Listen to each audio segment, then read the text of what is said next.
Hello guys, ayan for today's videos nga pala is ipapakita ko sa inyo kung paano magtanim ng palay dito sa Japan. O yan, di ba?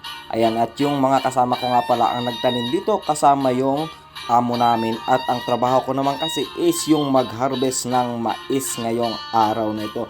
At dumaan lang ako dito para mag-video sa kanila nang meron naman tayong ma-post, o di ba?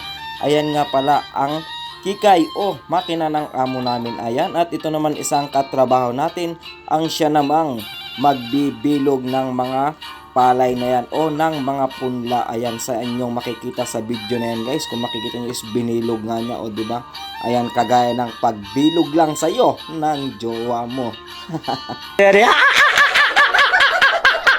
O di ba may pagganong effect, ang galing, nag-level up kagaya ng pag-level up naman ng mga makina dito sa Japan guys. Ayan, kung makikita po ninyo, bali 4 na hektarya po pala ang tinaniman ng amo namin ngayong araw na ito, at sa 4 na hectares na yan is natapos lang po nila ng 5 oras. O di ba napakabilis nga naman talaga, lalo pag merong makina na kagaya nito. At yan, palapit na nga sila guys. Ayan, makikita ninyo kung ano nga bang itsura at anong ginagawa nila pagdating dito sa dulo. At nandito na nga sila kung saan ikakarga naman ng dalawa kong kasama yung mga punla dyan sa may gawing likuran. Kung nakikita ninyo yung isang nandun na nakaitim sa likod na may sombrero na kulay blue, is siya naman po yung naglalagay doon sa likod ng makina.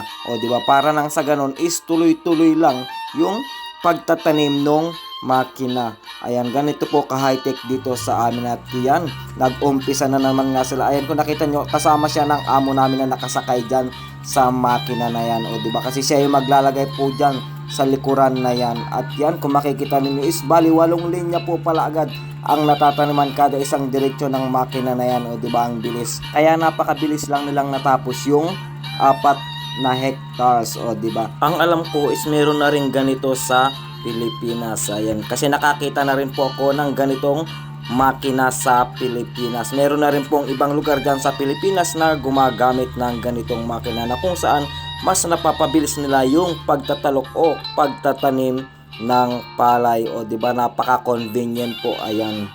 Ayan, at dito nga is malapit na rin silang matapos guys. At yan na lang po pala. Ayan, 1 hektarya na lang at kalahati ang kanilang tataniman. O diba, napakabilis nila. At dito naman sa kabila is yung kanilang mga nataniman na. Ayan, kung makikita nyo yung mga nagbeberdehan na yan, mga nataniman na po nila yan. O diba, ang bilis.